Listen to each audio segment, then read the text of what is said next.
प्यारे दोस्तों, beyond the eyelids channel पर आपका स्वागत है। एक बार फिर मैं आपके लिए एक बढ़िया सी बशकीरी कहानी लेकर आई हूँ जो आपको रोमांचित कर देगी। हमारे इस चैनल पर आपको वो कहानियाँ मिलेंगी जिन्हें आपने पहले कभी नहीं सुना होगा। तो प्यारे दोस्तों, हमारे इस चैनल को लाइक और सब्सक्राइब करें और अपना स्नेह दें। तो चलिए अब कहानी को शुरू करते हैं। बहुत समय पहले की बात है। एक गाँव में एक बूढ़ा और बूढ़ी रहते थे। उनका एक ही बेटा था, जिसे सब सोने की कौड़ी वाला अल्तीन साका कहते थे। वजह ये थी कि उसके पास एक सोने की चमचमाती कौड़ी थी। वह गांव के बाकी लड़कों से बढ़ चढ़कर कौड़ियां खेलता, लेकिन कोई भी उसे हरा नहीं सकता था।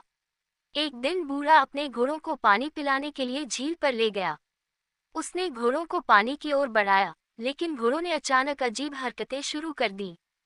वे अपने याल यानी गर्दन के बाल और पूंछें झटकने लगे, जमीन पर सुम पटकने लगे, जोर जोर से हिनहिनाने लगे और पीछे हट गए। ऐसा लग रहा था जैसे कोई अदृश्य ताकत उन्हें पानी पीने से रोक रही हो। बूढ़े को ये देखकर हैरानी हुई। उसने सोचा, यहाँ कुछ गड़बड़ है, मुझे देखना चाहिए। जैसे ही वह झील के पानी में झुककर झांकने लगा, अचानक किसी ने उसकी दाढ़ी कसकर पकड़ ली। बूढ़े ने दाढ़ी छुड़ाने की पूरी कोशिश की, लेकिन कोई फायदा नहीं हुआ।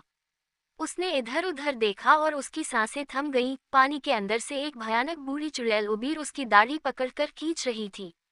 उसकी आंखें लाल लाल चमक रही थीं और उसके नुकीले दांत डरावने लग रहे थे। मुझे छोड़ दो, उबीर, मुझे जाने दो, बूढ़े घबराकर चिल्लाया। चुड़ैल ने डरावनी हंसी हंसते हुए उसकी दाढ़ी और कसकर पकड़ ली। बूढ़े ने घबराकर कहा, अगर तुम मुझे छोड़ दोगी तो मैं तुम्हें अपने सारी भेड़ों का रेवड़ भेंट कर दूंगा। मुझे तुम्हारी भेड़ों का क्या करना है? उबीर ने कहा, तो घोड़ों का झुंड दे दूंगा। बूढ़े ने घबराकर कहा, तुम्हारे घोड़ों का मैं क्या करूंगी? चुड़ैल ने डरावनी हंसी के साथ पूछा, तो मैं तुम्हें क्या दूं? बूढ़े ने कांपते हुए कहा, वही जो तुम्हारे खेमे में सिर्फ एक ही है। उबीर ने रहस्यमय आवाज में जवाब दिया। बूढ़ा बहुत डर गया था। डर के मारे उसने ये भी नहीं सोचा कि उसके खेमे में ऐसी कौन सी चीज है जो केवल एक ही है। अच्छी बात है, उसने जल्दी से कहा, तुम्हें वही मिल जाएगा, बस मुझे छोड़ दो।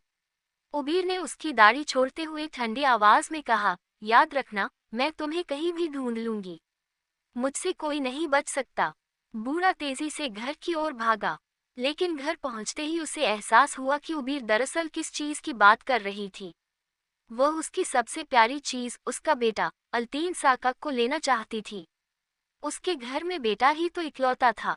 बूढ़ा बहुत पछताया, लेकिन उसने इस बात की चर्चा न अपनी बीवी